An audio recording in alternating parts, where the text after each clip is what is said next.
Good morning. Today we are going to discuss the drainage system of the Harappan civilization, and we will see it was so unique and significant achievement of the Indus people. You can find this in page 6 in your textbook, and we are going to take this as a source of reference for elaborating our knowledge in this regard. So without wasting time, let's start. Here's the summary. I will discuss the aspects. Now, drainage system was one of the striking feature of the Harappan civilization.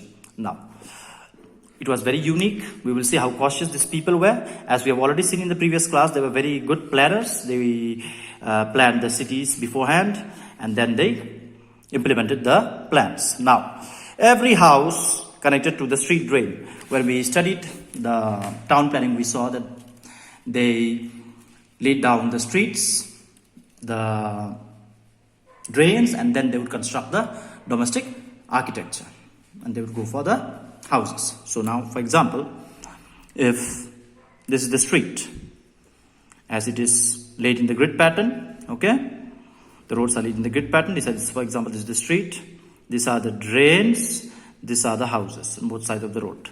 Now every house was connected to the street drain. The waste of every house would be connected to the street drain. The waste is flowing from this house, both sides of the road. It is connected to the street drain. Okay. Now see. Every house connected to the street drain. Drains were made up of mortar, lime, and gypsum. So which are the materials we use to make the drains? Mortar, lime, and gypsum. Now see. They were covered with big bricks which could be lifted easily to clean. Now these drains were covered with big bricks or slabs which could be removed and cleaned and then covered again. Now for example, this is removed and they covered and they removed it and they cleaned it and they covered it. Okay. The unique thing is that this drains could also be used as lanes by the people to walk over. They would walk on both sides of the road. It could be cleaned, covered, and the people could walk over it also. Okay. So this was very efficient and systematic. Now, for sewage from the houses, pits were provided at either side of the street. Sewage. Now, what is sewage? Sewage is the waste material, liquid waste, which is passing from the houses. Now, pit would be provided on either side of the road. Okay, pit, where all the liquid waste would be collected. Okay, then. Very long drain channels were provided at intervals with sumps for cleaning. Now, as the street drain, you can see this is the street drain, the domestic level on either side of the road. Now they would be connected through a long channel of drains. Now this is the street drain which is passing on to the main drain. From main drain, the filtration process will take place. The liquid will flow, the solid would remain, and this liquid will ultimately get out of the city. Okay, the street drains passing to the main drain. From the main drain, it will flow out of the city. Now look at this. House drains first emptied into a sump or caspit into which solid matter settled while waste water flowed out into the street drains. Okay, see, very long drainage channels were provided at intervals with sumps for cleaning. Is it clear or not? And the amazing thing is that it has been called a wonder of archaeology. As you can see here, it has been called as a wonder of archaeology. Why?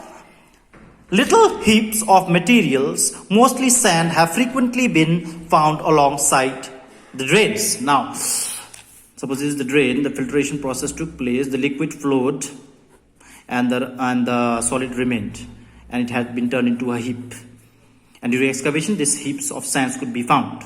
That means elaborate planning had been done for filtering the liquid waste, and the solid remained. Okay, now.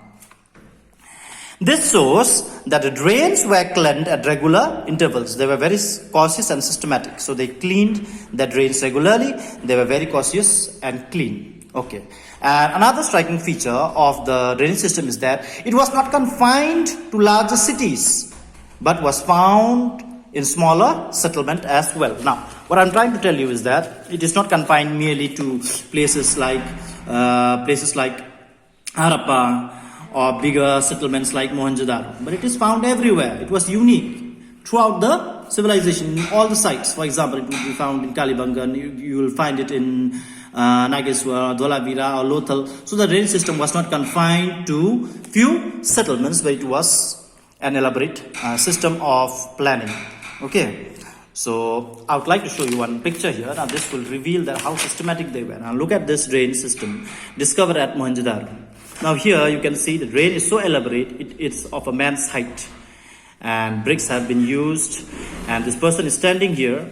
And this is quite systematic and elaborate. This proves that they were very systematic and elaborate in their town planning, and particularly in the drainage system. Okay, in today's age, in the 21st century, in many towns and cities, in the rural setup, we will not find planning as elaborate as those of the Harappans. Okay, now, one more thing I would like to tell you is that we are talking about a period, okay, let's take into account the Mecho period between 2600 to 900 BCE. Now, just contemplate for a while, just give a thought that if people could be so wise and so smart that the town planning was so elaborate, and we in the 21st century, let's think for a while. How many states in our country have such effective system of drainage? Isn't it? That's a thought worth contemplating. So think about it and analyze these things, give a thorough reading, and take this into account for your reference, and it will really be helpful. Thank you so much.